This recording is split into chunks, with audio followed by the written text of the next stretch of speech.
საშუალოდ რომელიმე დიდ ქვეყანაში შეიძლება მაქსიმუმ 20 ან 30 ძალიან სახიფათო სახეობის ცხოველი აღმოაჩინო. მაგრამ აი ეს მდინარე ამაზონის აუზია. ეს ადგილი ჩვეულებრივი ციხეა. თავშეყრის ადგილია მსოფლიოში ყველაზე სახიფათო და საშიში მონსტრებისა, რომლის მსგავსად სხვაგან ვერსად შეხვდები. ამაზონის მდინარის აუზი უკვე ათასობით წელია მონსტრებს და ნამდვილ მკვლელებს ქმნის. ჩნდება კითხვა, რატომ? დღევანდელ ვიდეოში ვისაუბრებთ მდინარე ამაზონის ყველაზე საშიშ არსებებზე და განვიხილავთ თუ რატომ გროვდება მაინც და მაინც აქ ასეთი სახიფათო არსებები. მოკლედ, თავიდან ბოლომდე უყურე ვიდეოს. დავიწყოთ. თქვენს წინაშეა მტკიცებულება იმისა თუ რამდენად საშიშია ამაზონი. რა არის ეს? ხერხემლის ძვალი. დიახ. ერთი მათგანი ეკუთვნის ანაკონდას. ანაკონდა უზარმაზარი გველია, რომელიც ძალიან საშიშია. მაგრამ აბა ახლა აი ამ მეორე ძვალს დააკვირდით. ეს ტიტანობოას ძვალია. რამხელა სხვაობაა ზომაში ტიტანობოასა და ანაკონდას ძვლებს შორის. ტიტანობოა ყველაზე დიდი გველია, რასაც კი დედამიწაზე ოდესმე უარსებია. ჩვეულებრივ მისი სიგრძე აღემატებოდა 15 მეტრს და ტონაზე მეტს იწონდა. წარმოიდგინეთ ახლა ამ გიგანტი არსების ზომები. ამ გიგანტ არსებებს ჰქონდათ თავისუფალი არჩევანი. ირჩევდნენ საკვებს და ჭამდნენ, რასაც მოისურვებდნენ. უზარმაზარი კუ, რატომაც არა, მაგრამ მას ხომ ჯავშანი აქვს. მერე რა? ერთი კვლევის თანახმად ტიტანობოას მახრჩობელა ძალა უზარმაზარი იყო. აი ბრუკლინის ხიდის ქვეშ რომ ადამიანი მოჰყვეს და ახლობით ისეთივე ძალით უჭერდა მსხვერპლს ტიტანობოა. უზარმაზარი ნიანგები, რატომაც არა. ისინი არანაირ საფრთხეს არ წარმოადგენდნენ მისთვის, ნიანგებსაც უბრალოდ უპრობლემოდ ჭამდა. მაგრამ ძირითადად მისი კვების რაციონი მაინც თევზი იყო. ტიტანობოას ძალიან უყვარდა თევზები და ბევრსაც ჭამდა. არც დანაკლის განიცდიდა, რადგან ამაზონის მდინარე მაშინაც და დღესაც სავსეა სხვადასხვა თევზით. ამაზონის წყლებში ბინადრობს 2000-მდე სახეობის თევზი.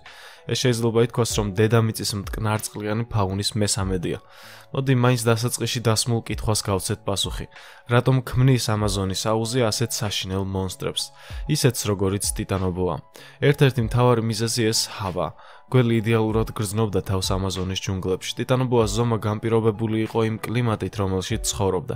ჩვეულებრივზე თბილი ტემპერატურა ორგანიზმის გაზრდის უნარს ავითარებს და ეს იმას ნიშნავს, რომ მსხვერპლიც შესაბამისად იმაზე დიდი ზომის იყო, ვიდრე ცივ კლიმატში ცხოვრებისას.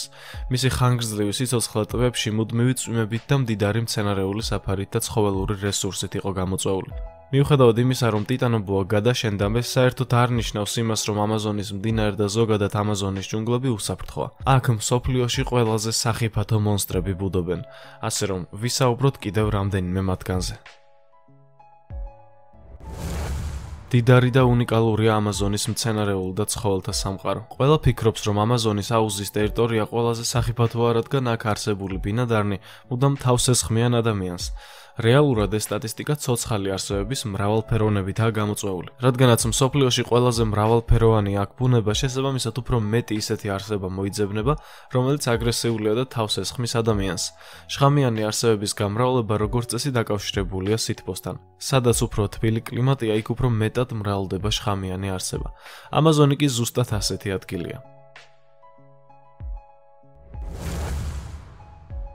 ელექტრული გველთევზა. თუ კი არსებობს ჩვენს პლანეტაზე ყველაზე საშიში ადგილი, მაშინ თავმად შეგვიძლია უკვე დავასახელოთ, რომ ეს მდინარე ამაზონია. თუ კი იქ შევიარაღებელი და მოუმზადებელი მოხვდები, დიდი ალბათობით უკან ვერასდროს დაბრუნდები. იქ ხომ უამრავი არსებაა, რას დღემდე ბოლომდე არ არის შესწავლილი. ზოგიერთი წყლის ბინადარი ისეთია, რომ ოდნავი შეხებაც კი საკმარისია იმისთვის, რომ ადამიანის სიცოცხლეს გამოასალმოს. აი ზუსტად ასეთი არსებაა ელექტრული გველთევზა. სახელის მიუხედავად, ელექტრული გველთევზა სინამდვილეში კობრისნაირთა რიგს მიეკუთვნება და ნამდვილ გველთევზებზე მეტად ლოქოებს ენათესავება.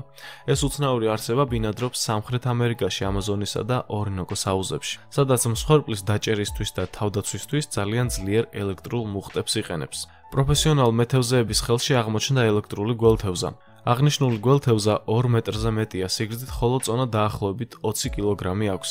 წონა მცირეა, რადგან ამ თევზის გარშემოწერილობაც მცირეა. ელექტრული გველთევზები ძირითადად ნადირობენ უხერხემლო ცხოველებზე. მოზრდილობაში კი თევზებსა და პატარა ძუძუმწოვრებსაც კი ეტანებიან. ადამიანებს მხოლოდ მაშინ ესხმიან თავს, თუ კი საფრთხეს იგრძნობენ. ცხოვრობენ ძალიან ბნელ, ნაკლებად აქტიურ წყლებში.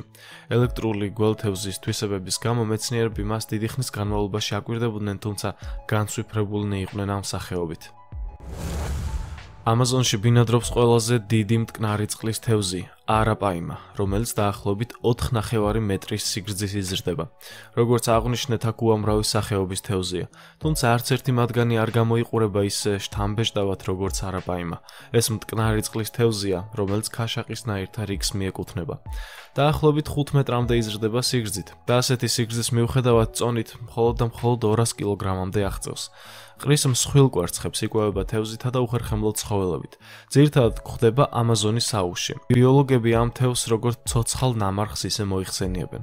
ნამდვილად არაპაიმას შეუძლია ისუნთქოს წყლის ზემოთ, როგორც ხმელეთის ცხოველს. ამ საოცარი უნარის გამო ის ზოგჯერ ნადირობს პატარა ფრინველებზეც კი.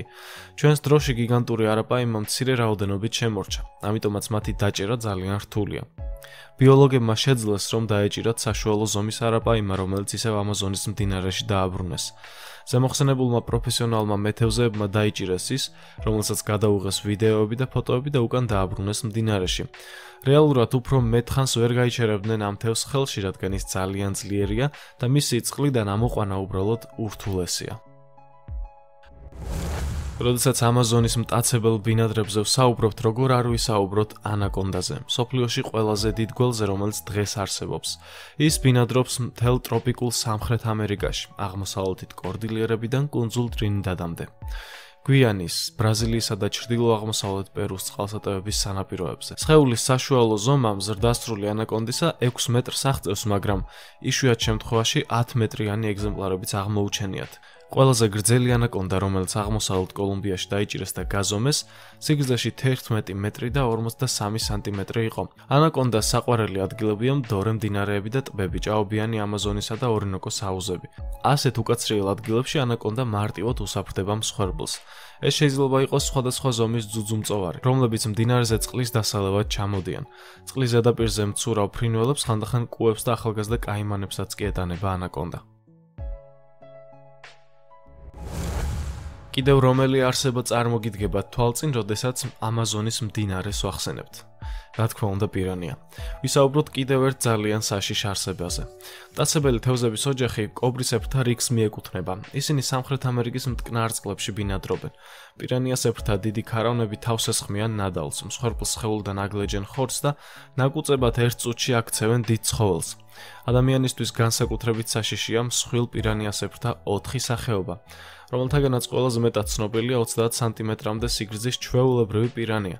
პირანია მარტო საკმაოდ მშიშარაა და უბრალოდ მაღალ ხმასაც კი შეუძლია დააშინოს ეს თევზი. მისი კბილები ღეჭვის დროს იმდენად სრულად იკეტება, რომ მცირე ადგილიც კი არ რჩება თავისუფალი. უმეტესად ისინი ქარავნებად გადაადგილდებიან და არის მომენტი, როდესაც ერთ-ერთი მათგანი გამოეყოფა ჯგუფს და მსხვერპლისთვის სატყუარის როლს ირგებს. მაგრამ თუ რომელიმე ცხოველი ან ფრინველი წყალში ჩავარდება, მათი საშველი პრაქტიკულად არ იქნება, რადგან პირანიები, როგორც ყველაზე სწრაფი მტაცებელი თევზები, ადგილზე რამდენიმე წამში ჩნდებიან და ნაკუწებად აქცევენ მას. აი ასეთი სახიფათოა ამაზონის აუზი და ამაზონის მდინარე. გმადლობთ, რომ თავიდან ბოლომდე უყურეთ ვიდეოს. აუცილებლად გამოიწერეთ არხი, დაალაიქეთ ეს ვიდეო და დაელოდეთ შემდეგ ვიდეოს. ეს ჩვენი ახალი არხია, Boom Story. დროებით.